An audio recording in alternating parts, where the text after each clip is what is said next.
notícia que repercute internacionalmente, por isso a editora de notícias internacionais do Band News TV, Bárbara Fava, está aqui para trazer mais detalhes, né, sobre essa queda dessa aeronave, né, que transportaria o líder do grupo Wagner, autor de motim contra Putin. O Túlio falava da confirmação, né, de que ele estaria a bordo dessa aeronave. Quais são as repercussões, hein, Bárbara? Boa tarde para você. Oi, Débora, boa tarde para você, boa tarde para Adriana, para todo mundo que acompanha a gente. Pois é, todo mundo de olho nessa história, né? Porque é uma informação importante que chega aí da Rússia. As informações ainda são preliminares, mas a agência estatal russa, TASS, que é uma agência aí ligada ao governo russo, confirmou justamente a queda desse avião, divulgou também imagens da queda desse avião, que seria justamente dessa aeronave da Embraer, que, como o Túlio antecipou, era uma aeronave que pertencia aí ao Prigozhin. Mas a gente ainda não tem ainda uma confirmação e até mesmo um pronunciamento oficial do Kremlin em relação a isso, mas a gente sabe que o Comitê Investigativo Russo já abriu um processo criminal para justamente entender toda essa história e tentar aí confirmar de fato a morte dele. Mas a gente sabe que essa morte, essa suposta morte, essa morte confirmada pela agência estatal russa, acontece aí 2 meses depois daquele motim que a gente acompanhou,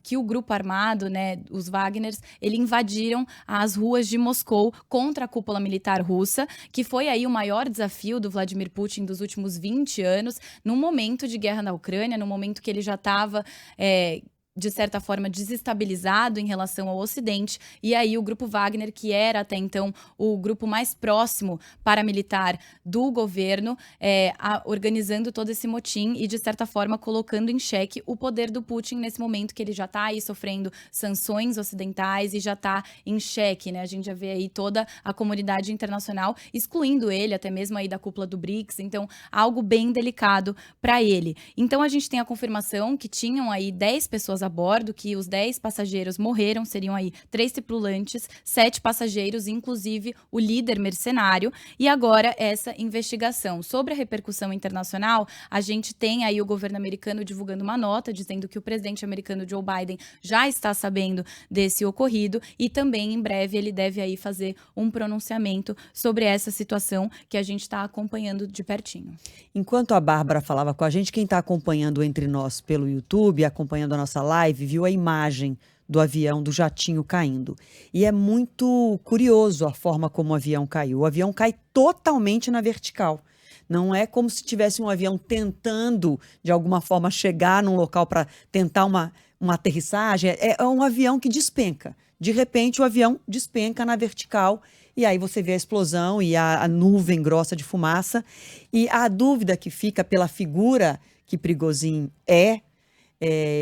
e pela tudo que aconteceu depois do motim de junho, qual é a imparcialidade desse comitê russo para investigar e esclarecer, porque em qualquer país que de fato tem regras, leis e o compromisso com a transparência, um acidente de avião tem que ser investigado, até porque a gente sabe que um acidente de avião, se você comprova que houve uma falha técnica na estrutura, nos motores, nos equipamentos, aquilo serve para que as empresas mundialmente se aperfeiçoem, evitem aquele tipo de falha, ou se foi uma falha humana, uma falta de treinamento, para que outros acidentes similares não se repitam.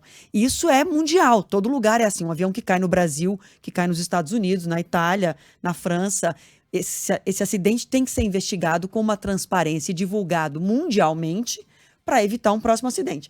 Mas qual é a imparcialidade e o compromisso com essa segurança das pessoas que a gente pode esperar de um governo de Vladimir Putin, que é um integrante do motim contra Putin, estava dentro desse avião, e estamos num momento de guerra da Europa e dos Estados Unidos, declaradamente em guerra contra a Rússia. Com certeza, Adriana. Eu acho que esse é o ponto central, porque a morte do Prigozhin aumenta aí, né, uma lista já bem grande de mortes suspeitas, justamente aí depois de oposições ao governo russo. Então, é algo bem delicado e que deve ser investigado, porque até então, pessoas que se opuseram, de certa forma, morreram aí por doenças, suicídios, incidentes Muitas quedas de prédios, esse, né? Exatamente, um incidente como esse que deve ser investigado justamente aí por conta dessas imagens que geram aí toda uma investigação sobre o que pode ter acontecido. Essa aeronave caiu aí ao norte de Moscou. A gente lembra que na segunda-feira foi aí divulgado um vídeo do Prigozhin, o primeiro vídeo desde aquele motim de junho, em que ele teria aparecido aí no território africano, e agora a queda desse avião. Quero lembrar também que hoje a gente teve aí um dos principais generais russos, que é o Sergei Surovikin, demitido da chefia das forças aeroespaciais, por conta aí também de uma investigação que foi promovida pelo governo russo de que ele teria aí ligação com o motim de junho e também com o grupo Wagner. Então, a gente vê aí, de certa forma, o governo de Vladimir Putin agindo em relação a tudo isso, num momento super delicado de contraofensiva ucraniana no leste europeu, ou seja, o Putin já está perdendo força, já está aí excluído, né, do Ocidente. Então, é algo realmente que, com certeza, a gente vai ter aí uma pressão internacional em cima dessa história e toda a mídia internacional também para tentar entender o que aconteceu, justamente porque é um acontecimento que gera bastante repercussão.